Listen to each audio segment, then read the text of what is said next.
a 5-year project to repair city streets is ready to roll. And working for the city is more than simply following policies and procedures. These stories and more coming up on the next Tucson City News in Review.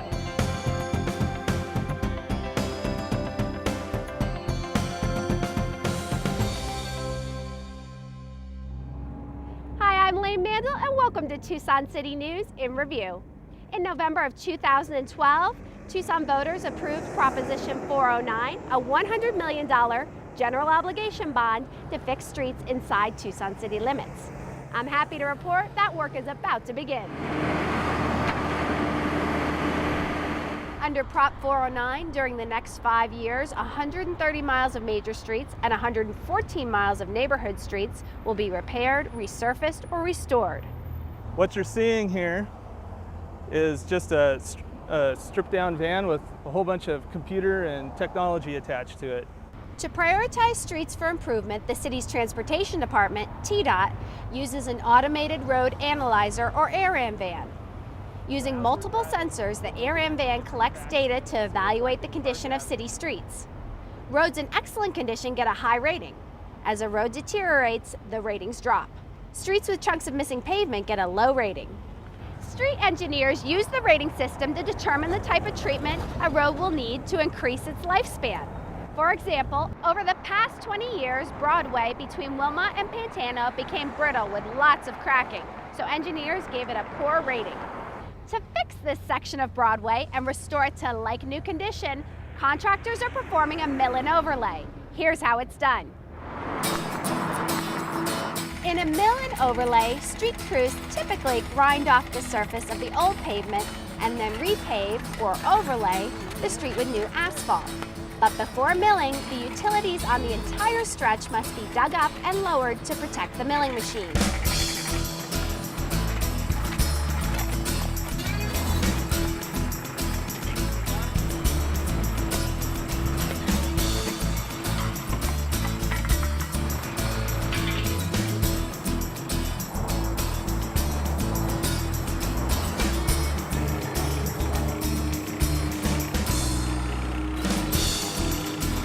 After the utilities are lowered, the milling begins. To reduce traffic congestion, crews work after rush hour and through the night. The entire process is carefully choreographed, with large dump trucks moving in and out to carry off the old asphalt. After milling and before repaving, engineers called for the application of a chip seal, where the underlying pavement is sprayed with an asphalt emulsion, covered with gravel, and rolled. Following the chip seal, contractors come back in at night to repave the street. The job to restore this 2-mile stretch of Broadway will take 32 calendar days and about $1.8 million. But to get the best value from the street ponds, the city will focus on streets in the mid-range condition before they need expensive repairs.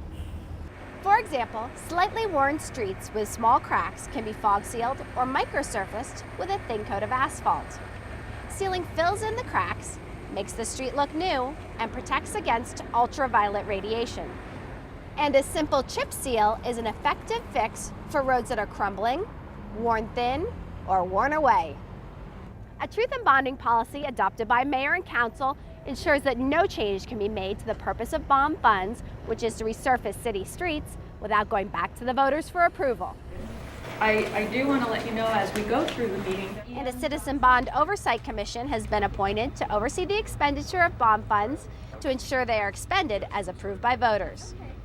For more information about the street bonds and to check the progress of repairing our streets, call 837-4056, send an email to streetbonds@tucsonaz.gov, or visit tucsonaz.gov/streetbonds. Now let's go behind the scenes to see the culmination of an intense curriculum for city employees that works to inspire a culture of customer service. For a group of city employees, today was the big test.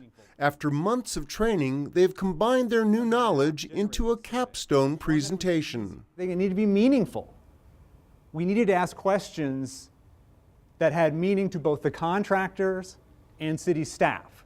The Capstone is the culmination of the city's Supervisory Core Series, a human resources curriculum that teaches new and aspiring supervisors about basic city policy and procedures. And there's about 20 of these 1 through 5 scale questions, and they all relate to how did the city do. For their capstone, Peter Johnson's team developed a survey to measure the quality of the city's customer service. We're going to have multiple contractors obviously responding to one survey, so we need to know which project they are specifically applying these results to. The team survey was well received. I think the survey could be a very powerful tool with our contractors and from an external point of view as well as an internal point of view. We can look at what was working today well from a contractor's point of view, what's working well from an internal organization point of view, and then combining those two together. The underlying goal of Supervisory Core Series is to inspire employees to examine what they do and how they do it. You have to step beyond what it is that you already know and step beyond what you already do and take the risk to open yourself to new ideas. How can we be proactive? How can we listen? How can we be solution-oriented? And who are the people that we work with every day anyway that can lend us their expertise? And that's what we've done. It's really nice to know that there are people there that care passionately about improving the quality of the employees here, and that the fact that they're willing to put this time in to help train us, it's meaningful and valuable. In our next story, we spotlight a city employee from our IT department, and you're about to learn why there's more to him than just a computer keyboard.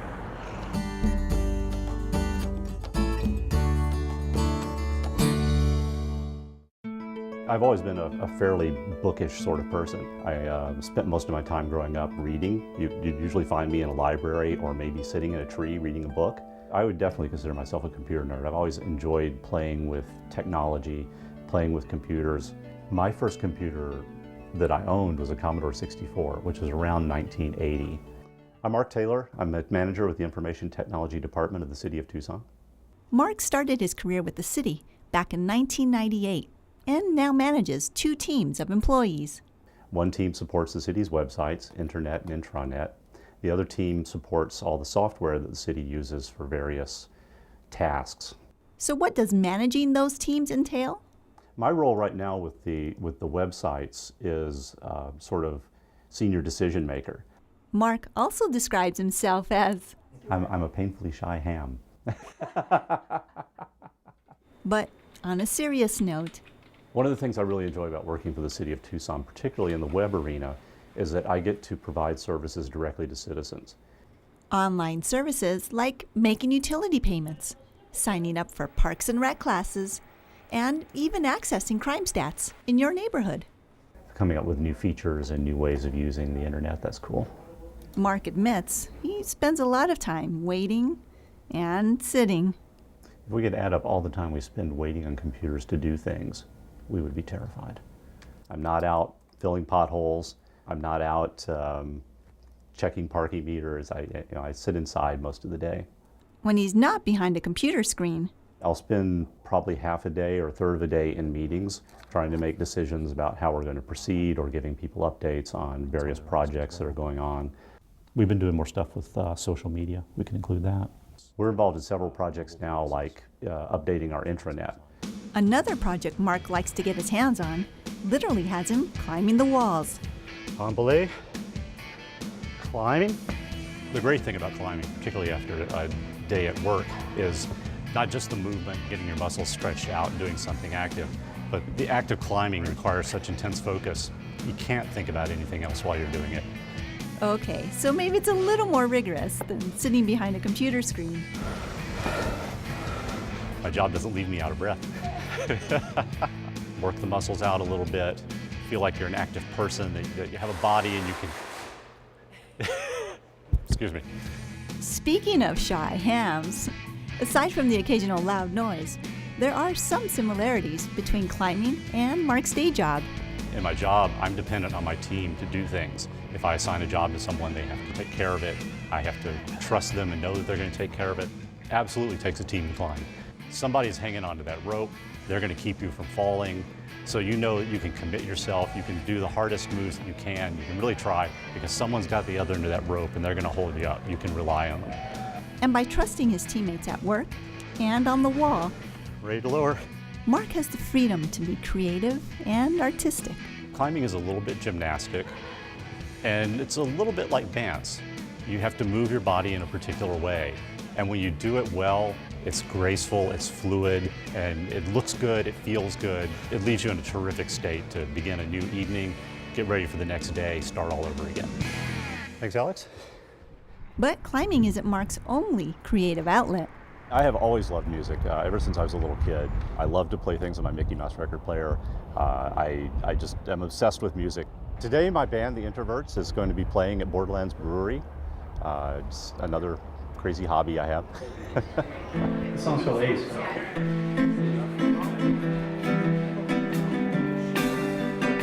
The name of the band started as a joke. They called themselves the Introverts because they never let anyone see them play. And the name stuck.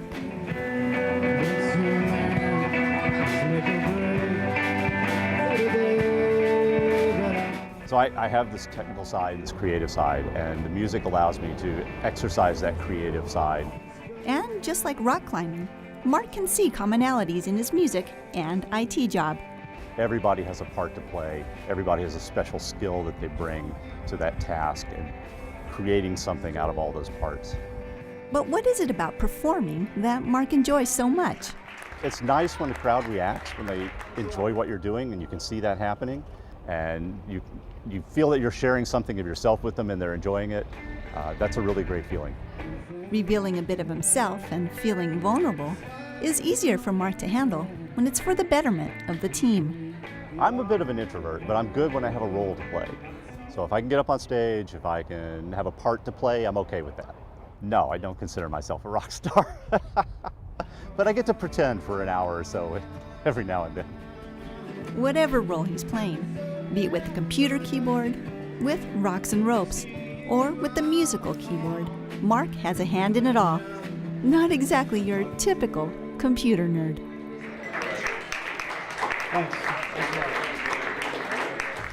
That wraps it up for this edition. For Tucson 12, I'm Lane Mandel, and I'll see you on the next Tucson City News in Review.